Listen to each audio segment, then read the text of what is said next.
नमस्कार साथियों। तो आज है 17 जुलाई 2026। दोस्तों बहुत दिनों बाद बाजार आज शुरू से लेके क्लोजिंग तक फुल डे बुलिश मूड में था। और क्लोजिंग दिया कहां पे, देखिए निफ्टी 50 सबसे पहली बात आज 24,150, दूसरे 24,250, जो आपको मैं लास्ट डे भी कहा था इमीडिएटली ये दो रेजिस्टेंस लेवल, उसके बाद 24,500। तो आज सबसे पहले एकदम शुरू में ही 24,150 को ब्रेक किया, फिर सेकेंड हाफ में 24,250 को सक्सेसफुली ब्रेक किया और अल्टीमेटली क्लोजिंग दिया 24,334 पॉइंट पे, वो भी 1.09% गेनिंग के साथ। बट दोस्तों मैं गेस कर रहा हूं, आप लोग बताना कि मैं सही हूं या गलत हूं, येस नो बता देना। देखिए आज मार्केट तो बुलिश था, बट सच सच बताना आप आज मार्केट से उतना ज्यादा खुश नहीं हो, क्योंकि आज आपकी पोर्टफोलियो या तो नेगेटिव में क्लोजिंग दिया या तो फ्लैट क्लोजिंग दिया। सच सच बताना कमेंट करके कि मैं सही हूं या गलत हूं। अच्छा, इसके पीछे भी कारण है, क्योंकि आज जो मार्केट में तेजी हुआ है या मार्केट रिकवर किया है, इस अगर हम sectoral wise point of view से बात करें, मेनली आज बैंक निफ्टी में बहुत बढ़िया मूवमेंट था और खास करके पीएसयू नहीं, प्राइवेट सेक्टर बैंक पे, जैसे कि HDFC bank, ICICI bank, Axis bank, Kotak Mahindra, ये सब बैंक में पीएसयू बैंक में आज उतना तेजी नहीं था। और दूसरे सेक्टर्स की अगर हम बात करें, आज आईटी सेक्टर बहुत बुलिश था। तीसरी अगर हम बात करें, आज ऑटो सेक्टर भी बहुत बुलिश था। और ये आपके निफ्टी की सब टॉप वेटेज वाली सेक्टर। और मोस्ट इंपॉर्टेंटली दोस्तों रिलायंस इंडस्ट्री, आज जिसकी रिजल्ट आउट होने वाला है शाम पे, अभी आउट नहीं हुआ, बट रिलायंस दोस्तों बहुत बुलिश था। लगभग जितना मैंने लास्ट तक ट्रैक किया 2% ऊपर तो क्लोजिंग दिया है। और इन्हीं सब शेयर्स एंड सेक्टर्स की वेटेज दोस्तों मार्केट में मोस्टली है। और देखिए मजेदार बात यह है कि रिटेल इन्वेस्टर्स की पोर्टफोलियो में बहुत, मतलब कह सकते हो कि रेयरली सेक्टर की शेयर्स देखने को मिलता है। तो जिस वजह से दोस्तों पूरा पूरा पॉसिबिलिटी है कि आज आपकी पोर्टफोलियो या तो नेगेटिव में क्लोजिंग दिया, नेगेटिव मतलब ऐसे नहीं कि एकदम गिर गया, बट कुछ नेगेटिव में, या तो फ्लैट क्लोजिंग दिया। अच्छा, जैसे कि मैं आपको एक बार समझा देता हूं, उसके बाद हम नेक्स्ट टॉपिक पे चलेंगे। देखिए निफ्टी 50 मूवमेंट हुआ। निफ्टी आईटीज की बात करें, देखिए निफ्टी 50 कितना मूव किया, ऑलमोस्ट 1% से थोड़ा ज्यादा। बट आईटी सेक्टर कितना मूव किया आप देखिए, लगभग 1.5% से ज्यादा। बट दूसरी तरफ आप देखेंगे निफ्टी नेक्स्ट 50 आज नेगेटिव में क्लोजिंग दिया। एग्जैक्टली यही मैं आपको कह रहा था कि देखिए गिरावट मतलब ऐसा नहीं कि एकदम क्रैश हो गया या 2% 1.5%, ऐसा नहीं, इतना गिरावट नहीं, कोई पॉइंट समथिंग परसेंट नेगेटिव में क्लोजिंग दिया होगा। निफ्टी नेक्स्ट 50 आप देखिए वही सेम चीज। निफ्टी बैंक चल गया 1.5% ज्यादा। निफ्टी मिड कैप 100 आप देखिए, जो आपको मैं अभी कह रहा था, निफ्टी मिड कैप 100 लगभग 0.41% नीचे क्लोजिंग दिया। निफ्टी 500 या 100 सही था। मिड कैप 50 देखिए अगेन नीचे क्लोजिंग दिया, क्योंकि आज मिड कैप या स्मॉल कैप में बहुत तेजी नहीं था। रियलिटी सेक्टर बढ़िया था, इंफ्रास्ट्रक्चर बढ़िया था, एफएमसी सेक्टर भी डिसेंट था। फार्मास्यूटिकल सेक्टर में आज गिरावट हुआ, बट कोई दिक्कत नहीं है।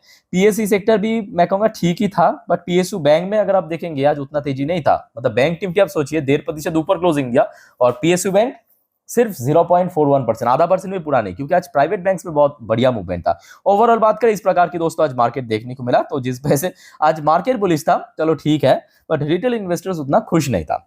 अच्छा देखिए, इसके पीछे एक और, मतलब इसका एक और पार्ट है, मैं आपको समझाता हूं। ये तो मैं आपको सेक्टर वाइज समझा दिया, अब इसके दोस्तों एक और पार्ट है। जैसे कि आप देखिए अभी क्या चल रहा है पता है, यूएस मार्केट में कल रात में गिरावट हुआ, चाहे डॉ जोन्स की बात करें चाहे नैस्डैक की बात करें। आज सुबह से दोस्तों आप यकीन नहीं करेंगे कि इंडियन मार्केट में बुलिश था, और सुबह से डॉ जोन्स की फ्यूचर फुल नेगेटिव में था। अभी भी देखिए नेगेटिव में चल रहा है, डॉ जोन्स की फ्यूचर 0.60% नीचे। दूसरी तरफ नैस्डैक की फ्यूचर वो लगभग 1.5% नीचे। अब ध्यान से दोस्तों मेरा बात को समझना, ऑब्जर्व करना। ये जो नैस्डैक है ना, नैस्डैक में मोस्टली आपको एआई मतलब टेक कंपनी, एआई कंपनी, ये सब आपको दिख जाएगा। और एआई में दोस्तों गिरावट हो रहा है। एक बार मैं आपको समझाता हूं। अब देखिए नैस्डैक समझ आ रहा है। अब देखिए आज बाकी एशियन पैसिफिक मार्केट की क्या हाल था। देखिए जापानीज मार्केट टीपीएक्स 500 कितना परसेंट गिरा, 2.5% ज्यादा। टीपीएक्स 100 कितना परसेंट गिरा, 2.5% ज्यादा। निक्काई कितना परसेंट गिरा, 4% गिरा। बस देखते जाइए, उसके बाद मैं आपको एक्सप्लेन करता हूं, ठीक है। जापानीज मार्केट आज टोटल मतलब खत्म हो गया, आप कह सकते हो 2.5% 3% की रेंज में गिरा। अब देखते जाइए चाइनीज मार्केट कितना परसेंट गिरा है, हर एक इंडेक्स नोट करना, 3%, 3%, 5.5%। देखते जाइए चाइनीज मार्केट कितना परसेंट गिरा है, 5.5%, 5%। और ये दोस्तों यकीन कीजिए भारत की बाजार के लिए या भारत की इन्वेस्टर्स के लिए बहुत बढ़िया हो रहा है कि चाइनीज मार्केट, जापानीज मार्केट गिर रहा है। हांगकांग की मार्केट देखिए कितना गिर रहा है, ये देखिए 2.5%, आधा परसेंट आज गिरा है। 2% करके हांगकांग की मोस्टली इंडेक्स गिरा है। साउथ कोरियन मार्केट देखते जाइए, ये देखिए कॉस्डेक्स 4.5% गिरा। आपके केआरएक्स 7% के ऊपर गिरा। कॉस्पी भी लगभग 6% 7% की रेंज में कॉस्पी की सारी इंडेक्स गिरा। अब दोस्तों क्यों गिरा है पता है, ये जो Chinese market, Japanese market, Hong Kong की मार्केट, साउथ कोरियन मार्केट, ये जो पिछले 1.5 साल से, मतलब 2024 की एंड से लेके 2026 की शुरू तक, यानी मोर देन 1.5 साल अभी तक ये सब जगह की मार्केट एआई हाइप की वजह से, डेटा सेंटर हाइप की वजह से बहुत चल गया था, बहुत चल गया था। मतलब आप इस चीज को अंदाजा लगाइए कि आज कॉस्डेक्स या पिछले एक महीने से, जस्ट इमेजिन कीजिए, पिछले पिछले एक महीने से केआरएक्स 26% गिरा, कॉस्पी 24% गिरा, उसके बावजूद भी एक साल में रिटर्न सब देखिए, बाप रे बाप। मतलब ये कोई इंडेक्स है या कोई शेयर है? समझ पा रहे हो ना बात? तो एआई हाइप जो है वो घटता जा रहा है। अब क्या हो रहा है कि एफआईआई पैसा वहां से निकाल रहा है। समझ समझ आ रहा है बात? जो एफआईआई है ना, फॉरेन इन्वेस्टर्स, वो चाइनीज मार्केट या यूएस में Nasdaq, Japanese market, Korean market, Hong Kong की मार्केट, वहां से पैसा निकाल रहा है। और कहां पे डाल रहा है? भारत की मार्केट में। क्यों पता है? एक तो भारत की मार्केट पिछले लगभग 2 साल से मूवमेंट ही नहीं दे रहा है, बट कंपनी की दोस्तों रिजल्ट बेटर के बाद बेटर होता जा रहा है और अच्छा होता जा रहा है। जैसे कि क्वार्टर में अब देखिए, मोस्टली कंपनी की अभी तक जितने भी रिजल्ट आउट हुआ बढ़िया था। तो वैल्यूएशन दोस्तों प्रॉपर मिल रहा है भारत में। भारत की कंपनीज की वैल्यूएशन जो आप याद कीजिए 2023-24 में, जो हमेशा बाहर की ब्रोकरेज या कोई भी कहता था कि महंगा है भारत की मार्केट, अभी सब कह रहा है कि भाई नहीं, अभी भारत की मार्केट भाई सही लग रहा है। समझ आ रहा है बात? तो यहां से पैसा निकाला जा रहा है तो भारत के लिए सही है। डाला कहां पे जा रहा है? इंडियन मार्केट में। क्लियर? और जिस वजह से आप देखिए ये 4 जगह की मार्केट आपको दिखा दिया, उसके बाद आप देखिए इंडियन मार्केट, आप जैसे ही देखेंगे आज इंडियन मार्केट की फुल हरियाली, तो आपको समझ आ रहा है बात कि मतलब इसके पीछे फैक्ट क्या है। ताइवानिश मार्केट एक और बड़ी बड़ी बात, ताइवानिश मार्केट सेमीकंडक्टर, एआई, इसी हाइप की वजह से आपकी ये भी आप देखिए पिछले एक साल में ताइवान की एक एक इंडेक्स देखिए 84, 96, 60% करके रिटर्न्स दिया था, जो पिछले एक साल से एक महीने से गिर रहा है।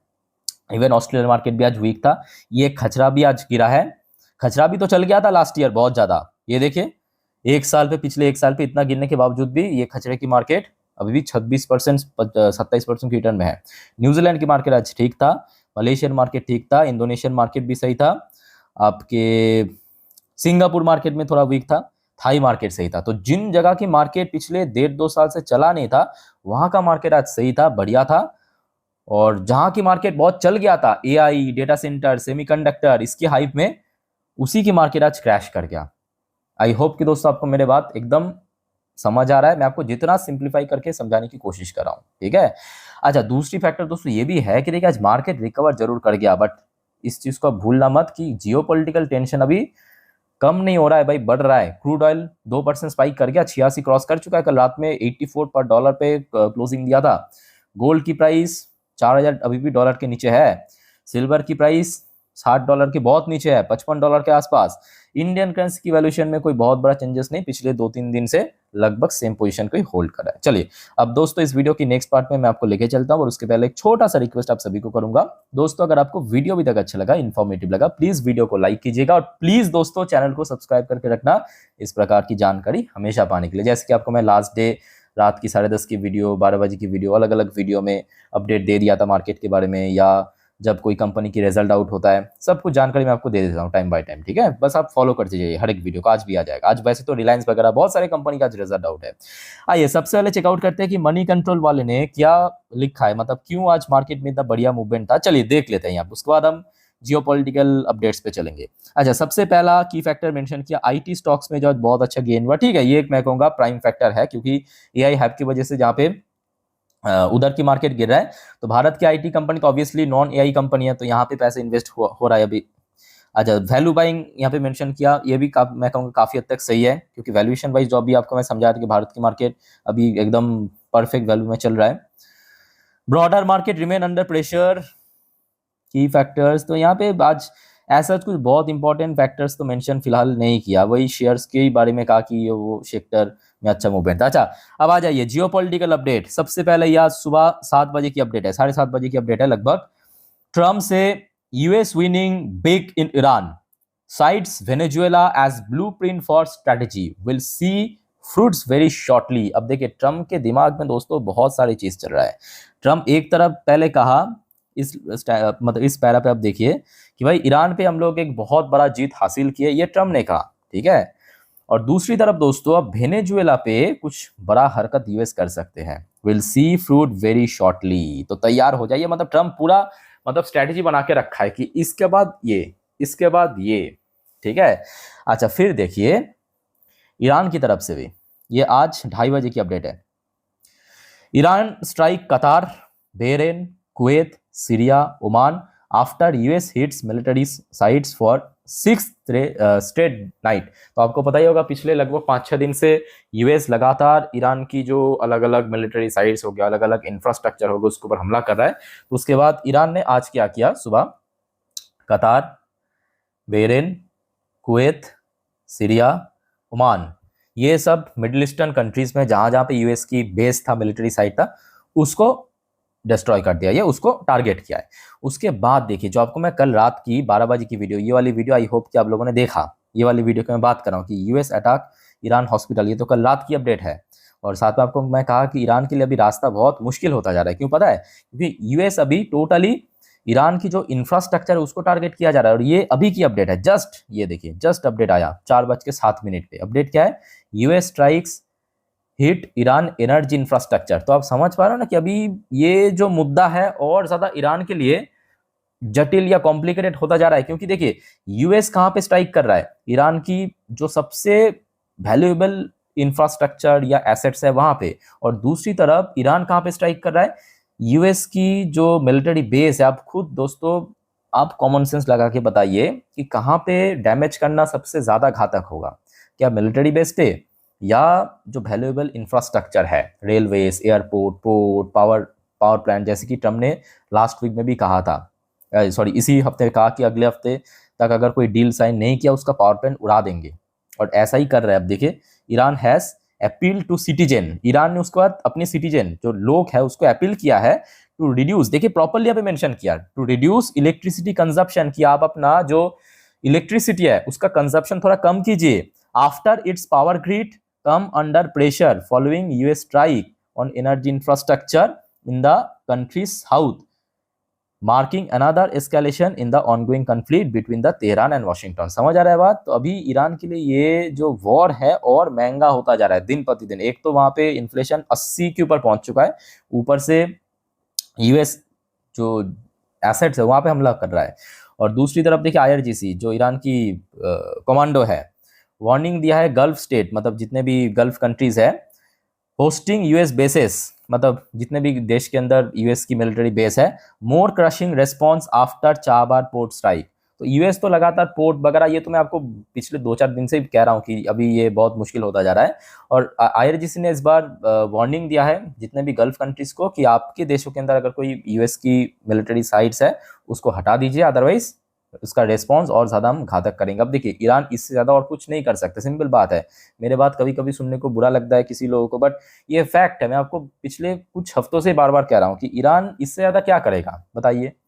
स्ट्रेट ऑफ हॉर्मुज को ब्लॉक करेगा, या तो जैसे कि कल रात में कहा था हौतीस को रेड सी ब्लॉक कर दीजिए, पूरे दुनिया के और ज्यादा मुसीबत बन जाएगा। बट यूएस की जो मेन लैंड है ना, अगर ईरान को कुछ करना ही है, जिसको कुछ करना है, यूएस की मेन लैंड पे करना चाहिए, बट वहां पे तो पहुंच नहीं पा रहा है। ये एक दिक्कत हो रहा है। तो जिस वजह से मैं कहूँगा ये जो वॉर है और ज्यादा कॉम्प्लिकेटेड होता जा रहा है। देखते आगे क्या होता है, जो भी होगा मैं आपको जानकारी दे दूंगा। बट हाँ, ये फैक्ट है कि आज इंडियन मार्केट बहुत अच्छे से रिकवर किया। देखते हैं कि आगे कब तक क्या होता है। रिजल्ट के ऊपर बहुत कुछ डिपेंड करेगा, एफएस की फ्लो भी बहुत कुछ यहाँ पे वेरी करेगा। तो जो भी होगा दोस्तों मैं आपको जानकारी दे दूंगा। सिर्फ आप मुझे फॉलो करते जाइए, हर एक वीडियो को देखना जरूर और चैनल को सब्सक्राइब करके रखना। बाकी मिलता है नेक्स्ट वीडियो में। टेक केयर, बाय बाय, जय हिंद।